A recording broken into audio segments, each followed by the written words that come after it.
Imagine this. You and your family are living in an isolated farmhouse. Everyone thinks you're the town weirdos and you just don't fit in. Then you find a friend who will always be there. Only thing is, they're a voice coming from your wall, and they might be a rodent.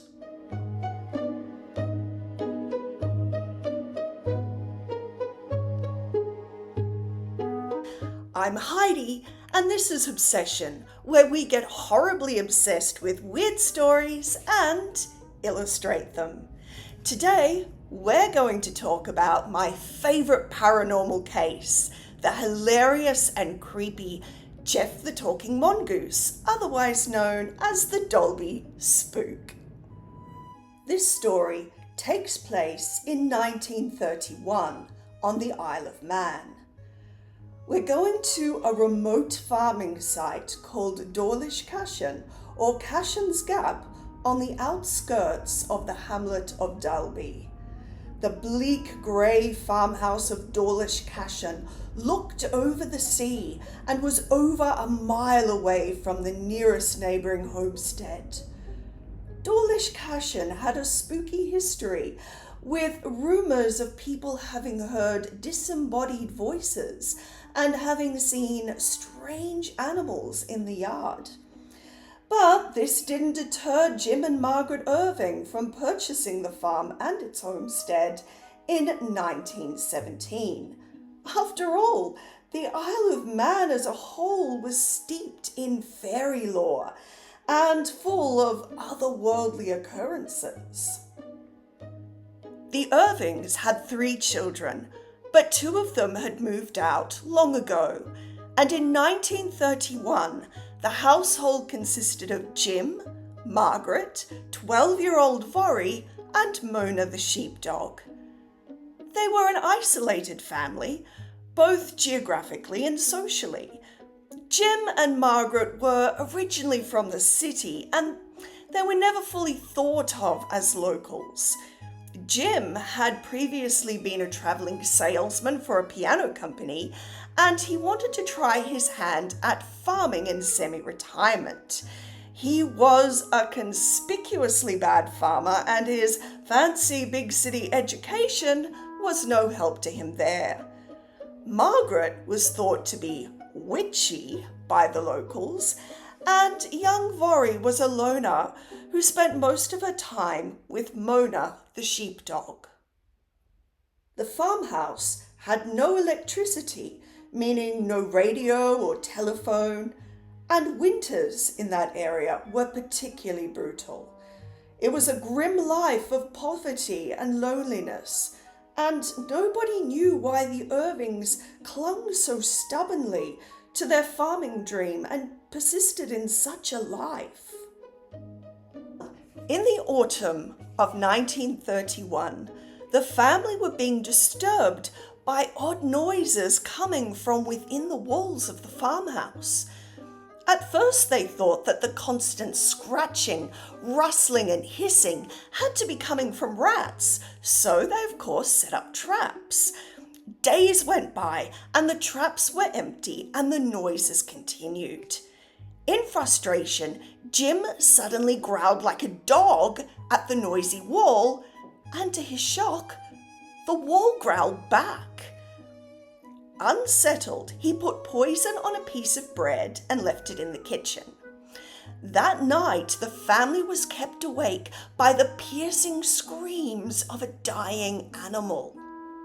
The wailing continued for hours, and Vorry, unable to stand it any longer, went downstairs. The bread was still there, untouched.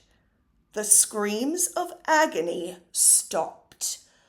Was there an animal clever enough not only to recognize that the bread was poisoned, but also to theatrically mock the humans that had tried to poison it? The noises returned, but they were not only the typical sounds of rodents in the walls. There were gurgling sounds, human-like vocalizations reminiscent of a small child learning how to talk. Then came the sounds of different animals. As an experiment, Jim called out the name of an animal, and the sound that animal made would echo through the wall. Dog, he would say, and the wall would bark. Cow, and the wall would moo. With admirable calm and scientific curiosity, Jim and Voiry would recite nursery rhymes and listen to the voice mimic them, unclear at first, and then clearer and more confident. The family called the voice Jack, and it became a pastime to interact with Jack, calling out to him and hearing him echo their words. Then Jack began to speak in full sentences of his own. He made it clear that he didn't like the name Jack. His name was Gef, spelled G-E-F, and that is what he must be called. He had a strange, shrill voice, and he claimed that it was Jim and Vory who had first taught him to speak. And who was he? One of his first descriptions of himself was, "I am the ghost in the form of a weasel, and I shall haunt you with weird noises and clanking chains." Well, as obnoxious as he was, the family mustn't have felt that he was much of a threat as they continued to communicate with him, appreciating his cheeky humour and tall tales. He discarded his identity of ghost in the form of a weasel and insisted that he was a mongoose, but an extra clever mongoose who had been born on the 7th of June in Delhi, India. Of course he was a Gemini. Takes one to know one. He had lived in Egypt and England before arriving on the Isle of Man. As well as English, he understood Manx, Russian, Hebrew, Welsh, Hindustani, Flemish, Italian, and Arabic. Jim, who had a great interest in language, tested his vocabulary and found that Gef was a very educated entity indeed. And what did he look like? Well, Margaret left out a plate of non-poison food in the kitchen beside a lit candle. What did they see? Jim described Gef in a 1932 article in the Isle of Man Examiner as possessing a small rat-like body with a long bushy tail, body and tail being of a yellowish hue and the tail speckled with brown. He also claimed that Gef had small, human-like hands that were dexterous enough to use a spoon to help him gobble down the plate of food. Then Gef blew out the candle. There were very few instances of people outside the family being able to see Gef, and even Jim and Margaret could only catch glimpses of him in their peripheral vision most of the time. Vory was the only person allowed to look at him fully. As for animals, Mona the dog couldn't see him, but the geese seemed to be fully aware of him, honking and running when he whisked through the yard at high speed. So after the initial weirdness wore off, Gef was just accepted by the Irvings as a member of the household, or a sassy and entertaining lodger. And sassy he was. Gef did not limit himself to Dawlish Cashen. He used his invisibility to slink into the houses of their neighbours and follow them around on walks. He even hitched rides on buses.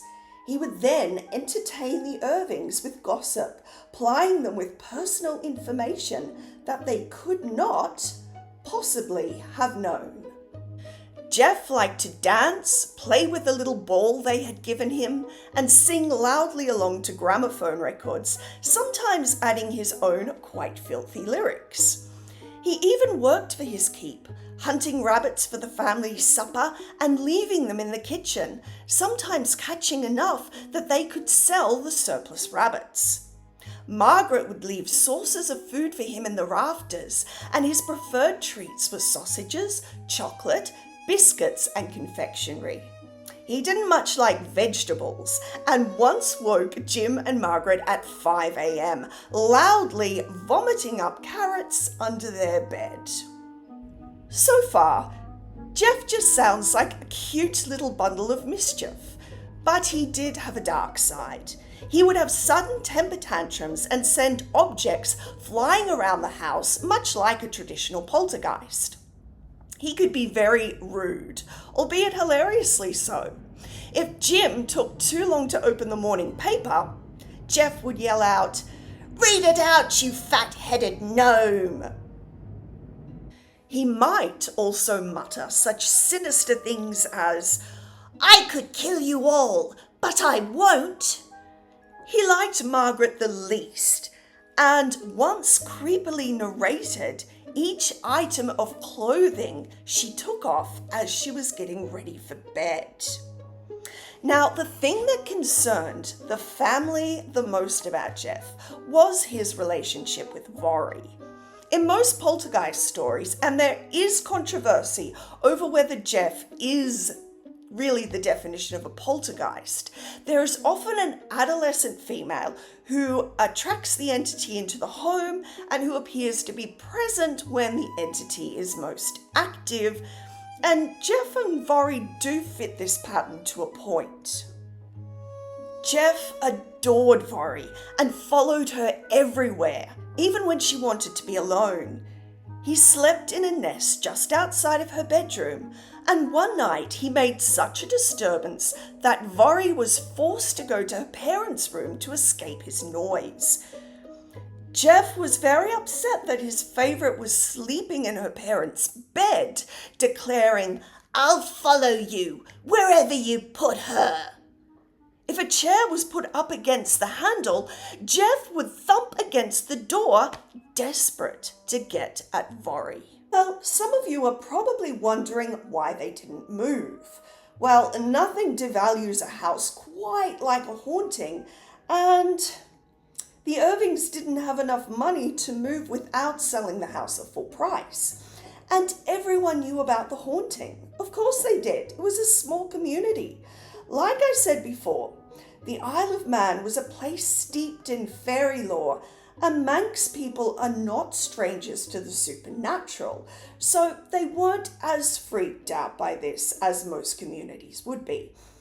Indeed, some of the locals had had their own experiences with Gef. Some of the bus drivers were annoyed at the amount of personal information that could only have been passed around town by an invisible eavesdropping fare evader. One bus conductor accused Gef of having stolen his lunch. Two local boys, Will Cubbon and Harry Hall, believed that they saw an animal very like the description of Gef in their own yard and paid a visit to Dawlish Cashen to meet the elusive entity. Gef was gracious enough to talk to the boys and even played a game with them where they would flip a penny and Gef would guess heads or tails from behind the wall. He did lose his temper at one point though and threatened to spit on their heads.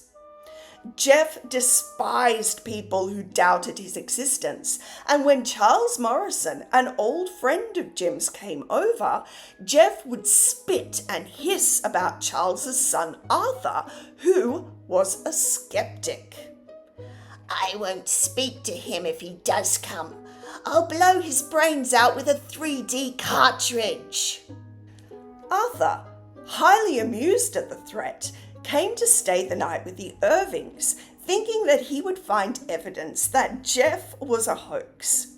He was greeted with a disembodied voice. "Hello, Arthur. Call me Gef. I am an earthbound spirit. Before I saw you, I was going to blow your brains out with a 3D cartridge, but I like you now." He then announced, "Vanished," which was his usual way of ending a conversation. Ever moody, Gef decided 2 hours later he actually did hate Arthur and called out, "I'm going to keep you awake all night." And that he did. Arthur heard noises under the bed, and when he looked underneath, he saw a pair of gleaming yellow eyes. "Now do you believe? Don't you dare to upset Jimmo with any sceptical remarks." Soon, the family was besieged by journalists, paranormal investigators, curious fans of the supernatural, and noisy locals. Apart from one reporter for the Daily Mail, the family refused to speak to them. For all the talk of hoaxes, the Irving family really didn't seem to want attention, and they not only didn't create opportunities to profit financially from Gef, they actively rejected opportunities to make money.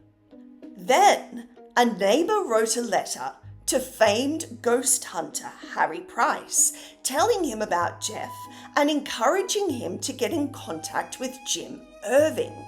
He did so, and this sparked a long correspondence between Jim Irving and Harry Price. Price was extremely interested, but as he was too busy to visit, he organised for his friend Captain James Dennis to make the trip to Dawlish Castle in his place. Captain Dennis ended up making a few visits to the Irvings between 1932 and 1935, and Gef decided that he was a friend. Indeed, Gef put on all the bells and whistles for Dennis, screaming, knocking, banging, and even throwing a glass and some chinaware from on top of the stairs. And Captain Dennis was quick to remind people that Vori was in her bedroom with the door closed at the time. Dennis was a believer and staunch in his opinion that it wasn't the games of a naughty teenage girl. Jim gave Dennis some hair samples he believed were Gef's, as well as casts of Gef's footprints, and these were taken to Harry Price and passed on to experts at the Zoological Society. The experts were very skeptical indeed. It was declared that the hair was not like that of a mongoose nor any other rodent, more like the hair of a dog. The paw prints were even less convincing, as the disparity between the front and back paws hadn't been seen on any animal, and there was a lack of the texture one would normally find on an animal's paw. Harry Price had lost most of his enthusiasm for the case and didn't end up visiting the Irvings until 1935. He brought Richard Lambert, editor at The Listener, to be a second witness.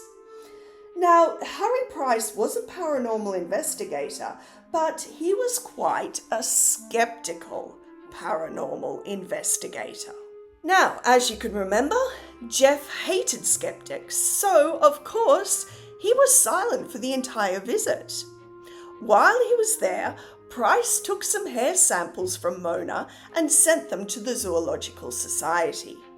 He inspected the house and noticed something interesting about the walls.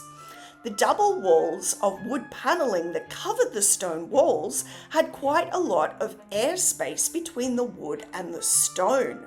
He described the house as one great speaking tube with the walls like soundboards. Both Price and Lambert had cast their suspicions on Vori. In spite of the fact that she'd grown into a funny, clever, and attractive young woman, Vori was terribly lonely. Her classmates made fun of her and nicknamed her the Spook.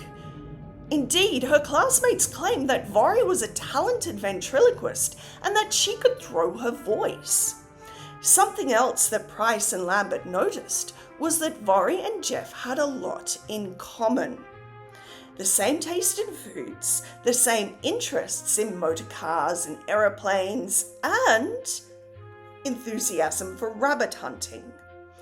Gef's bad attitude towards Margaret also reflects the annoyance that teenage girls sometimes show towards their mothers.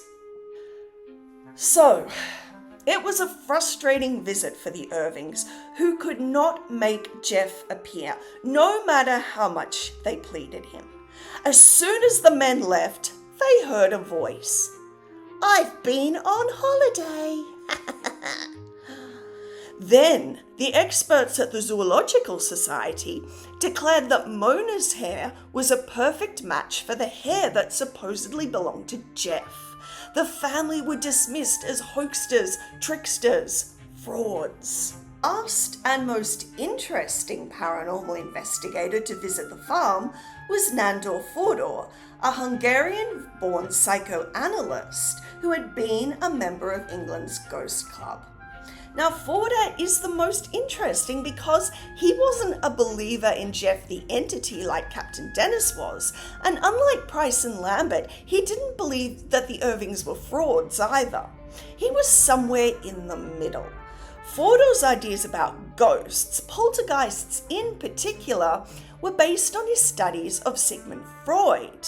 He believed that poltergeists were not ghosts in that they were spirits of the dead, rather that they emanated from a person's subconscious. In other words, hauntings were caused by the thoughts of the living. In 1937, Fodor arranged to stay at the farmhouse for a week, and Gef was silent that entire week. Fodor wrote a letter to Gef soon after his visit, which went, "Dear Gef, I'm very disappointed that you did not speak to me during the whole week which I spent there. I came from a long way and took a lot of trouble in collecting all of your sayings. I believe you to be a very generous mongoose. I brought you chocolate and biscuits, and I would have been very happy for you to say something to me." I have no idea what Fodor's intentions were with this letter, though it is hilarious. It could possibly have been a message for Jim, since Fodor believed that Jim, not Vory, was the true creator of Gef. In a 1952 article in Haunted People, Fodor spoke of Jim as a man who had failed in life and whose many passions were too strong to bear this failure with resignation. As a commercial traveller, originally his horizons were too wide, both physically and mentally, to reconcile himself to the cabin and confined life of a sheep and goat farmer in a godforsaken spot where he was constantly struggling against physical starvation. Fodor went on to claim that Jim's mental starvation pushed his unconscious mind to produce Gef. So what happened to Gef? He was last seen on the farm in 1939. His appearances had become irregular, and he never said goodbye to the family he'd entertained and tormented for almost a decade. What happened to the house? After Jim died of anemia, Margaret sold the home at a loss in 1945 to a retired army lieutenant called Leslie Graham. In 1947, Graham claimed to have snared and killed an animal that fit the description of the local legend known as Gef. When shown the photo years later, Vory Irving said it looked nothing like Gef.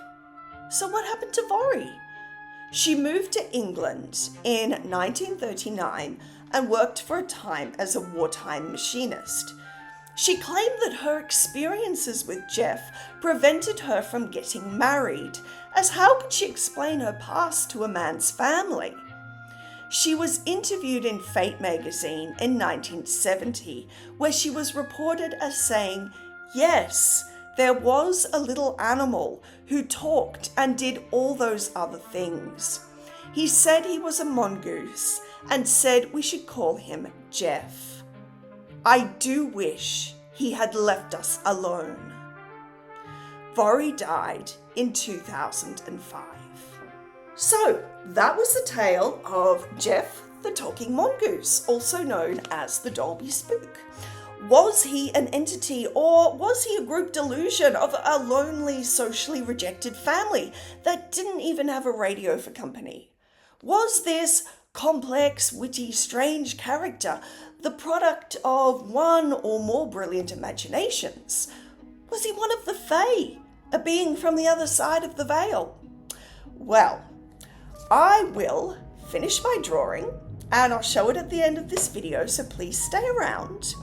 And may all the noises you hear tonight be friendly ones. Please like and subscribe to the channel. Thank you so much for joining me. Stay magical.